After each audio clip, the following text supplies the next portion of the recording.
بسم الله الرحمن الرحيم.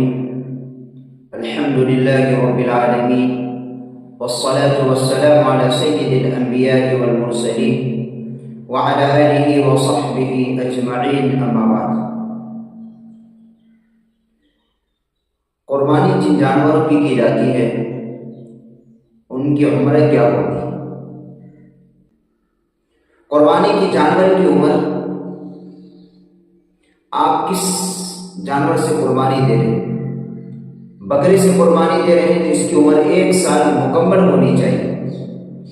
1 سال میں 1 دن بھی اگر کم ہوگی تو اس بکرے کی قربانی جائز نہیں ہے. بیل یا بھینس سے قربانی دے رہے ہیں تو اس کی عمر 2 سال مکمل ہونی چاہیے. اگر 2 سال میں 1 دن بھی کم ہوگی تو قربانی جائز نہیں ہے ایسے جانور کی. اونٹ سے قربانی دے رہے ہیں تو اس کی عمر مکمل 5 سال ہونی چاہیے. اگر 5 سال سے 1 دن بھی کم ہوگی تو قربانی جائز نہیں ہوگی. تو عمر کا اعتبار ہے، دانت کا اعتبار نہیں ہے. جیسے بہت سے لوگوں کو غلط فہمیاں ہو گئی ہے کہ وہ دانت کا اعتبار کر کے عمر کی تکمیل نہیں ہوتی ہے اور ایسے جانور کی قربانی دے دیتے ہیں. اس کی ایسے جانور کی قربانی نہیں ہوگی جائز. اور جانور اچھے سے اچھے ہونے چاہیے، اس کے اندر عیب نہ ہو. جب آپ اللہ کے لیے قربانی دے رہے ہیں تو اپنی حیثیت کے مطابق اور اچھے سے اچھے جانور خرید کر خوش دلی کے ساتھ اللہ کے لیے قربان کرنا چاہیے. اسی طریقے سے قربانی کن لوگوں پر واجب ہے؟ ہر صاحب نصاب پر قربانی واجب ہے. اور یہ قربانی اللہ تبارک و تعالیٰ کو بہت محبوب ہے کہ جس جانور کی قربانی دی جاتی ہے اس جانور کی جسم پر جتنے بال ہوتے ہیں ہر ایک بال کے بقدر ایک نیکیاں ملتی. اور کل قیامت میں اس جانور کو صرف اس کے گوشت اور کھال کو نہیں بلکہ اس کی لیل اور گوبر کے ساتھ اس کا وزن کیا جائے گا اور اس کے وقت قربانی کرنے والوں کو اس کا اجر ملے گا. تو یہ بہت بڑی عبادت ہے، اللہ تبارک و تعالیٰ کو بہت محبوب ہے. تو ہر صاحب نصاب کو اور ہر وسعت اور اس کی طاقت رکھنے والوں کو ضرور قربانی کرنا چاہیے. اور جو لوگ اس وقت یہ فلسفہ دیتے ہیں کہ اتنی موٹی رقم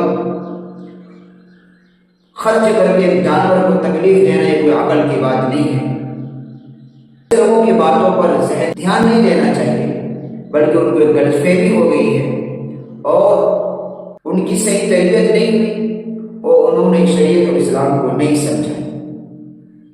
ہم تو اللہ کے حکم کے مکلف ہیں. اللہ ہمیں جو حکم دے دے، ہماری عقل چاہے نہ چاہے، ہماری طبیعت چاہے نہ چاہے، ہم اس حکم کو ادا کریں گے. جب اللہ کا شریعت کا حکم آ گیا کہ قربانی کرو تو ہمیں قربانی کرنا ہی عبادت ہو. اس سے زیادہ رقم کسی غریب کو دے دے، اس کی مدد کر دے یا کسی اور رفائی کام پر لگا دے وہ الگ چیز ہے، لیکن اس سے جو قربانی واجب تھی وہ قربانی ادا نہیں ہوگی.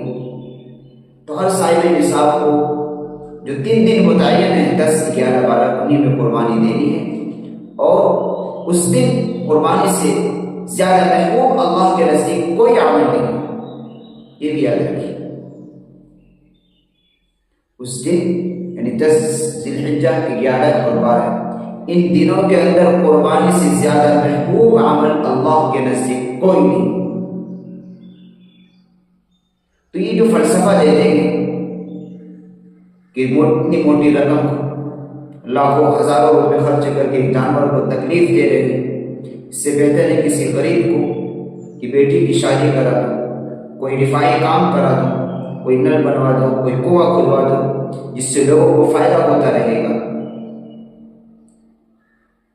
تو ایک سیدھا سا جواب تو یہ ہے کہ ان لوگوں کو اسی وقت کیوں یہ بات یاد آتی جب یہ شادی بیاہ میں فضول خرچی کرتے، اسراف کرتے، لندن اور امریکہ کا کہ سیر و تفریح کرتے، اس وقت انہیں یاد نہیں آتی؟ ہوٹلوں میں، اسٹار ہوٹلوں میں، سوئمنگ پولوں میں یہ پیسے خرچ کرتے اڑاتے ہیں، اس وقت انہیں یاد نہیں آتی؟ اسی وقت انہیں یاد آ جاتی۔ یہ بیکار کی باتیں ہیں، ان باتوں پر دھیان نہیں دینا چاہیے، بلکہ اپنے معتبر علماء کرام سے رابطہ کر کے اپنے دینی مسائل کو ہمیں حل کرنا چاہیے، اور ادھر ادھر کی باتوں سے اپنے آپ کو محفوظ رکھنا ضروری ہے۔